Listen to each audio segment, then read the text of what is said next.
ভাঙনে দিশেহারা দশা নিয়ে যমুনা, ব্রহ্মপুত্র ও তিস্তা পাড়ের মানুষ। ঝুঁকিতে রয়েছে জামালপুরের ৪২ কিলোমিটার নদী তীর। এছাড়া লালমনিরহাটের বামতীর এলাকাতে ভাঙন চলছে। নদী ভাঙন ঠেকাতে তিস্তাকে ঘিরে সুষ্ঠু পরিকল্পনা নেয়ার দাবি স্থানীয়দের।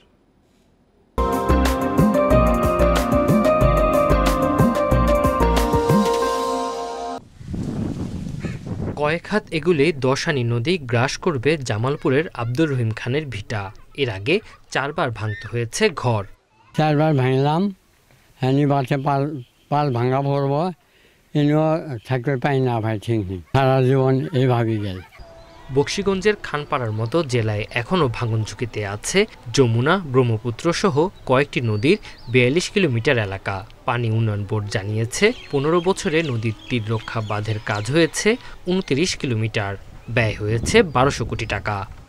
উন্নত বিশ্বে নদী ভাঙনকল্পে তারা যে ব্যবস্থা নেয়, আমাদের দেশের পানি উন্নয়ন বোর্ড ওই তাদের মতো যদি ব্যবস্থা নেয় বা পরামর্শ নেয়, তাহলে এই নদী ভাঙন রুটটা বন্ধ হবে। যে সকল স্থানে এখনও অরক্ষিত রয়েছে সেই অংশগুলোতে আমরা স্টাডি প্রকল্প হাতে নিয়েছি।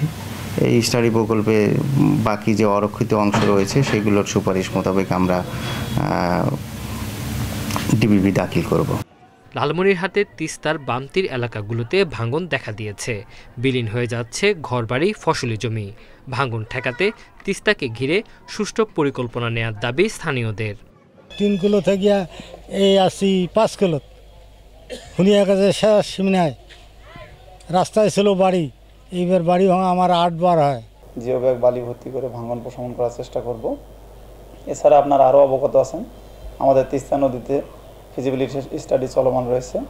এই রিপোর্ট আমাদের ড্রাফট ফাইনাল ইতিমধ্যে হয়ে গেছে। ফাইনাল রিপোর্ট আশা করতেছি আমরা অতি দ্রুতই পেয়ে যাব। জেলায় কত কিলোমিটার এলাকা ভাঙন ঝুঁকিতে আছে সে তথ্য জানাতে পারেনি পানি উন্নয়ন board. Tanzil Hasnat, independent news.